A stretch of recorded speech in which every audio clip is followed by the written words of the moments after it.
Hi guys, so we're going to start by making the phenolphthalein stock solution, and this is actually going to help us make our Kastle-Meyer solution. That's going to be a great indicator for whether we have blood present or not. So you can see that I already have stuff set up behind me. I have my 20 grams of zinc. This is our catalyst that's going to make our reaction happen faster. I have my 20 grams of sodium hydroxide pellets. This is how sodium hydroxide comes before you make a solution out of it. And I have my 2 grams of phenolphthalein, and you may have seen phenolphthalein before because it's an indicator used for an acid-base solution. I also have 100 milliliters of water in a super clean beaker because I need to make sure I have a super clean beaker. And I do want to point out to you guys that I did use a different scoopula for each one of these different reactants. So all I'm going to do is I'm going to take this water and I am going to put in my sodium hydroxide pellets. And if I were a better scientist, I'd be wearing gloves right now, but I'm not because sodium hydroxide can be some pretty nasty stuff. I have my nice and clean glass stirring rod here, so I'm going to start to stir this up. And while I do that, I'm going to add my phenolphthalein indicator. Now this is an acid-base indicator, and you should know that sodium hydroxide has lots of hydroxide in it, which means that it's a base. So when I put this indicator in, I get this beautiful pinky purpley kind of color. And so I'm going to make sure that this all gets really nicely dissolved.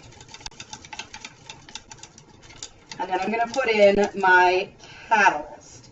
And the next thing I need to do is I need to get this all onto a hot plate because this is going to reflux, which basically just means that it's going to boil, kind of simmer for a while. And you can see this already got a little bit lighter. This is going to simmer for a while. The heat's going to help this go a little faster. So we will see you again in a moment once I make it to the hot plate.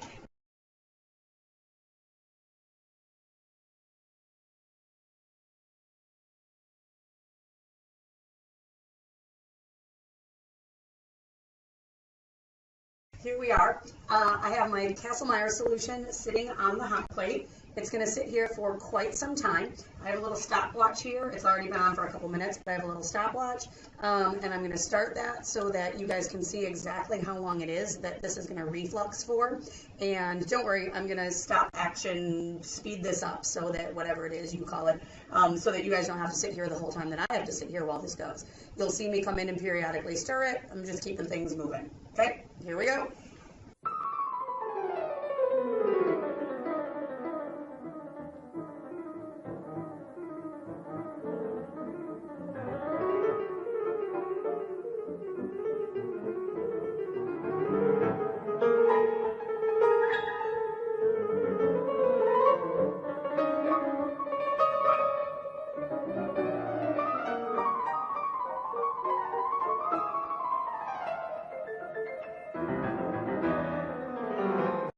Okay, so you guys can see now that we have this nice clear solution.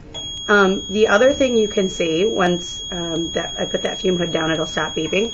The other thing you can see is that we started out with 100 milliliters of solution, and now we're down to maybe about 25 milliliters. So we've reduced this quite a bit.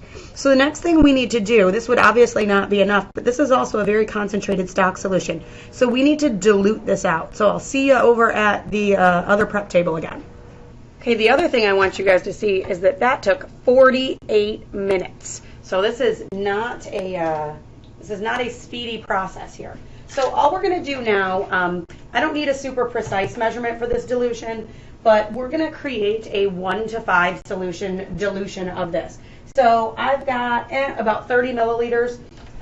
So let's see. So I'm gonna raise this level to about 125 milliliters. And this is just ethanol, and ethanol is the right diluent for this. And here we go. So now this is our solution, our Kastle-Meyer solution that you guys are going to use in today's lab to detect if a substance is blood or not. Voila.